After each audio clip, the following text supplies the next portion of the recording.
Every day this factory manufactures 10,000 solar panels. Yet the real story is not how many, but how.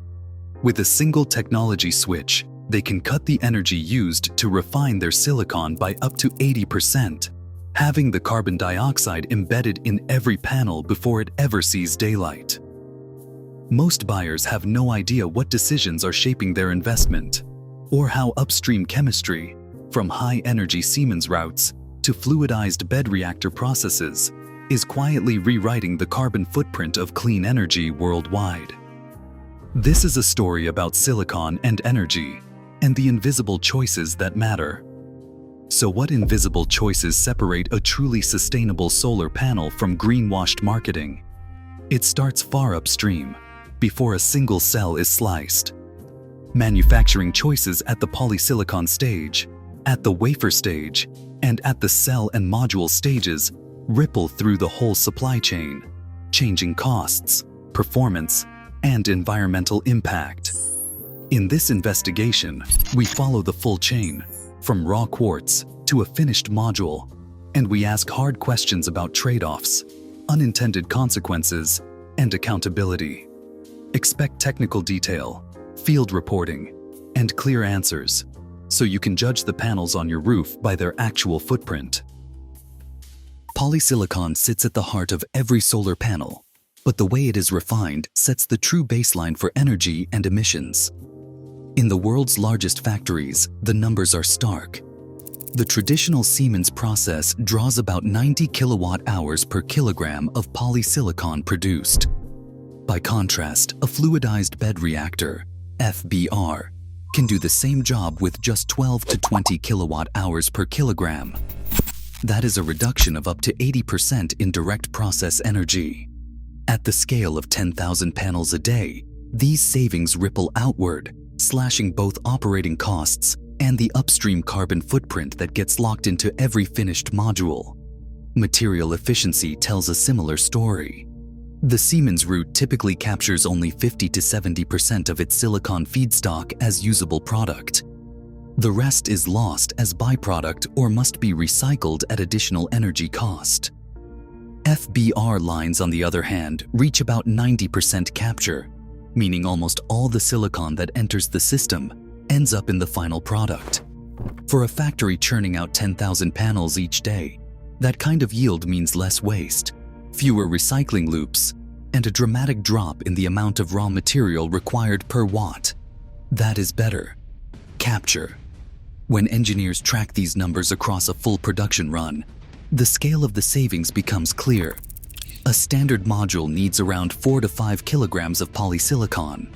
If that silicon comes from a Siemens plant, the embedded energy just for the raw silicon can reach 400 kilowatt-hours per module.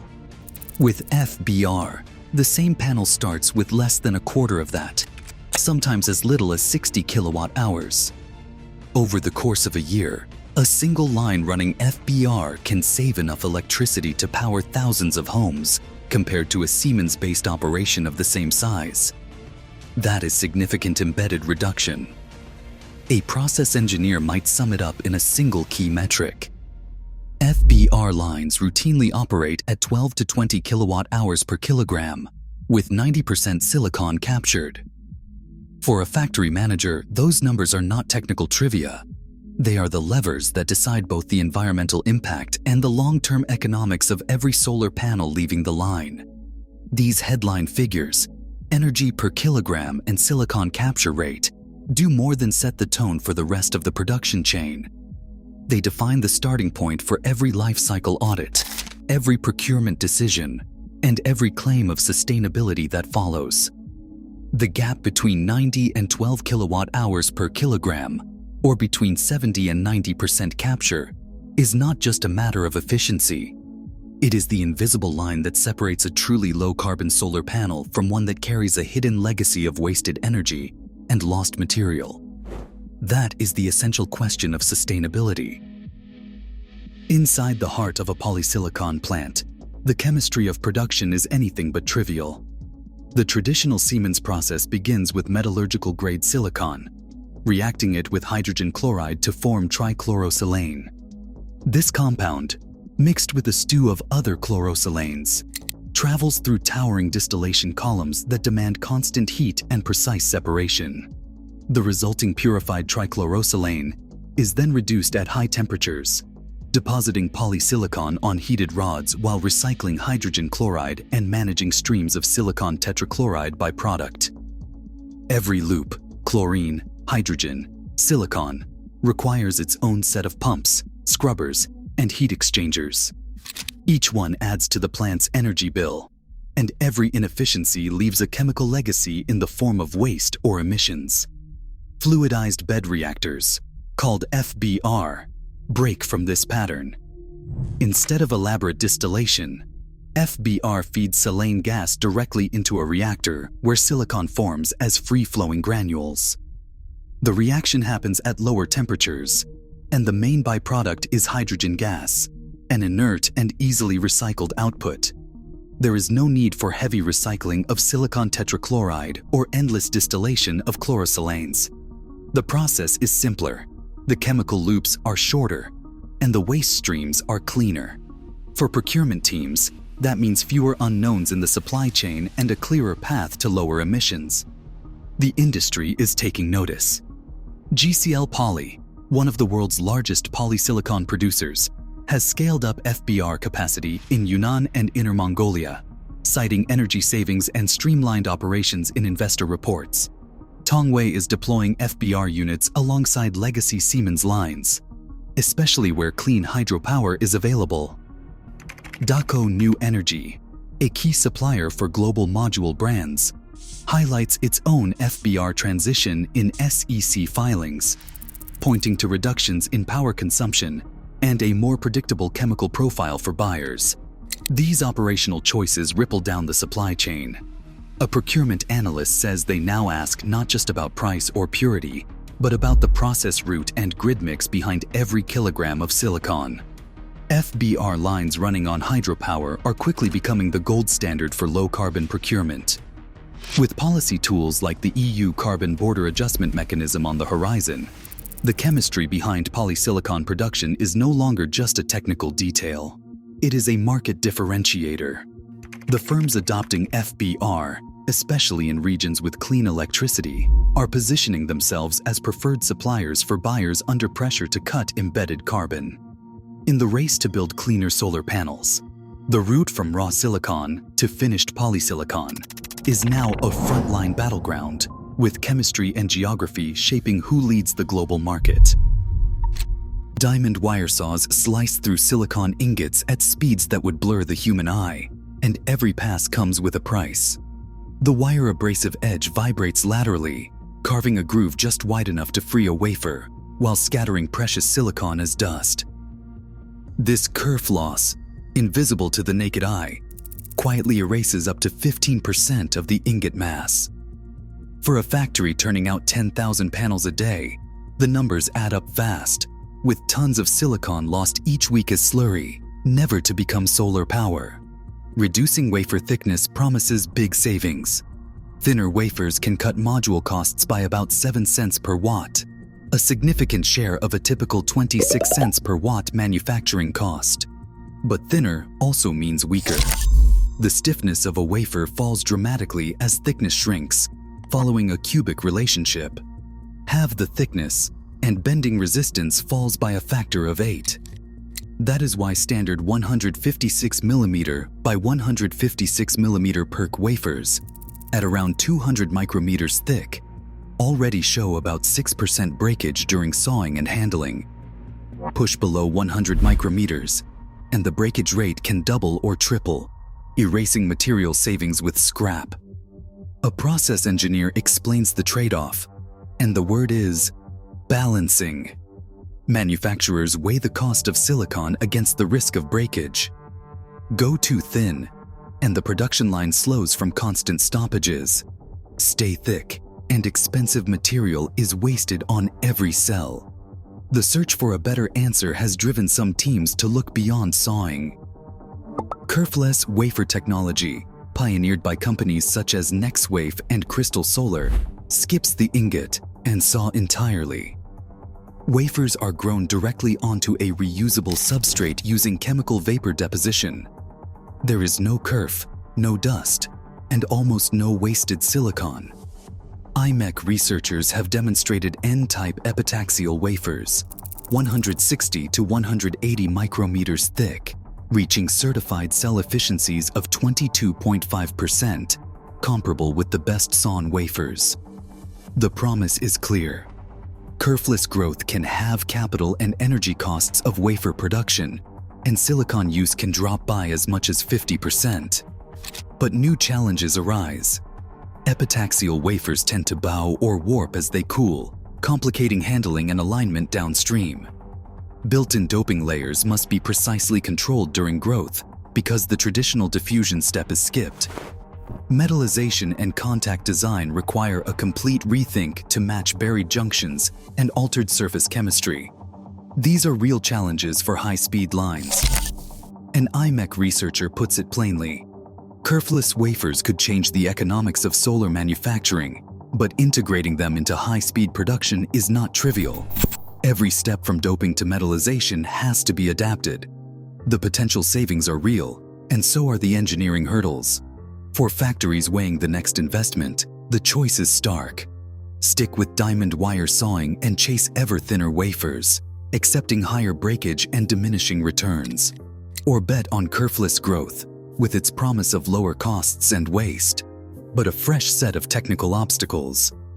The decision shapes not just the economics of a single factory, but the sustainability of solar itself. In the end, every micron and every gram of silicon matters. Retrofitting a solar cell line is a decision measured in millions and in risk. For a plant already running PERC cells, the most common upgrade is to TOPCon, a technology that adds a tunnel oxide and a polycrystalline silicon rear contact to boost efficiency. The math is straightforward. Upgrading an existing gigawatt-scale PERC line to TOPCon typically requires an investment of $30 to $50 million. Most of the original equipment, texturizers, diffusion furnaces, and screen printers remains in use.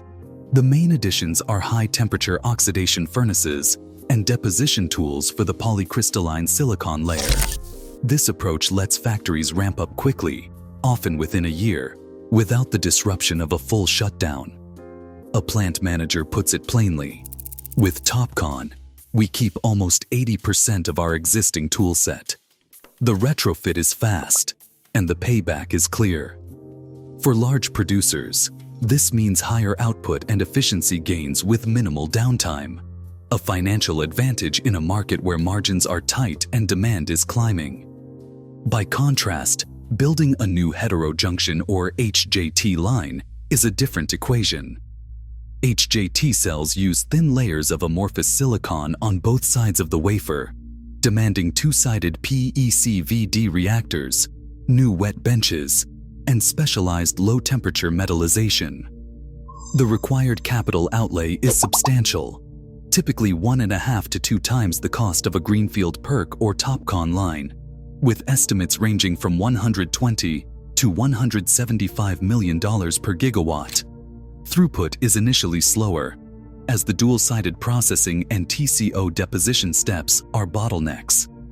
For manufacturers, the promise is higher efficiency and better performance in low light, but the investment is significant and the learning curve steep. Material costs are another lever. Every crystalline silicon cell relies on silver for its front-side contacts, but silver is expensive and volatile in price. Today's lines use between 80 and 120 milligrams of silver per cell. Each 10 milligram reduction saves about 0.2 of a cent per watt, a small amount per cell, but multiplied across 10,000 panels a day, the savings add up quickly. Many factories are shifting to copper-based busbars with a nickel cap. Copper is far cheaper than silver, and nickel plating ensures reliable soldering and corrosion resistance. A materials lead at one facility sums it up: if we can cut silver use by even 10 milligrams per cell, that is real money. Copper busbars with nickel capping have proven reliable in the field, as long as the process is tightly controlled. There are limits. Thinning the silver fingers too much or using shallow contacts can raise electrical resistance, reducing module output or risking long-term reliability. But field data over the past 2 years shows that with careful design, silver thrifting and copper substitution do not systematically increase failure rates. The best lines now run at the lower end of the silver range, with no measurable dip in quality. Strategic spending on equipment and materials sets the trajectory for a plant's competitiveness. The choice between retrofitting for TOPCon or building new for HJT shapes capital allocation for years. Meanwhile, ongoing savings from silver reduction and copper adoption quietly compound, helping factories weather swings in commodity prices and stay ahead in a market where every cent counts.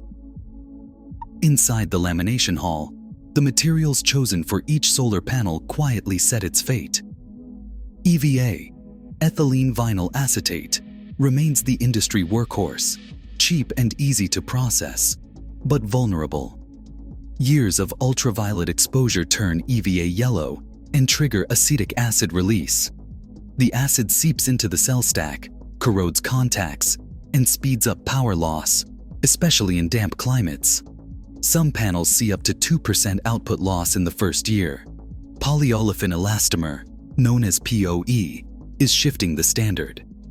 POE resists yellowing and blocks moisture far better than EVA. In accelerated damp heat tests, 1,000 hours at 85 degrees Celsius and 85% humidity, glass modules with POE routinely lose less than 1% of their power. Field data now backs the lab. Modules built with POE and dual-tempered glass often see year-one losses well below 1%, even under harsh conditions. As the module assembly lead says, when you want a panel to last 25 years, you pay attention to what goes between the glass. POE costs more and demands tighter process control. But for projects where reliability and durability matter, these choices are becoming the new standard. Automated inspection benches now scan every solar cell with electroluminescence imaging, flagging even the faintest micro cracks and shunts. AI vision systems sift through thousands of images per hour, classifying cells with a precision that manual checks cannot match. The factory data scientist points to the numbers. Typically, only 0.5% to 1% of cells are rejected at this stage, a fraction that would have slipped by in older lines. But the real gain comes next. Smart binning algorithms sort cells into tight voltage and current groups, minimizing mismatch losses when modules are assembled. This simple act, using AI to optimize every string, can raise module power output by 1 to 2% without changing the cell itself. For procurement officers, these digital controls offer new leverage. A 4-point checklist now guides buying decisions. Demand full traceability on cell and wafer origin. Require EL imaging records for every batch. Specify AI-driven binning for module assembly. Insist on third-party lab tests for random samples. The procurement lead sums it up. If a supplier cannot show you their EL reject rate, their binning yield, and traceable batch records, keep looking. Test lab representatives confirm that modules built to these standards consistently outperform the rest, showing fewer early failures and tighter power tolerances. The tools of digital quality assurance are no longer optional. They are the baseline for any serious solar buyer. Right now, every solar panel's footprint is shaped not just by sunlight, but by the energy and emissions locked in before it leaves the factory. As global demand surges, upstream choices like FBR over Siemens and kerfless over SON quietly decide the true impact of clean power. Tomorrow's climate depends on the decisions buried deep in today's supply chains. Thanks for watching. Share your perspective in the comments.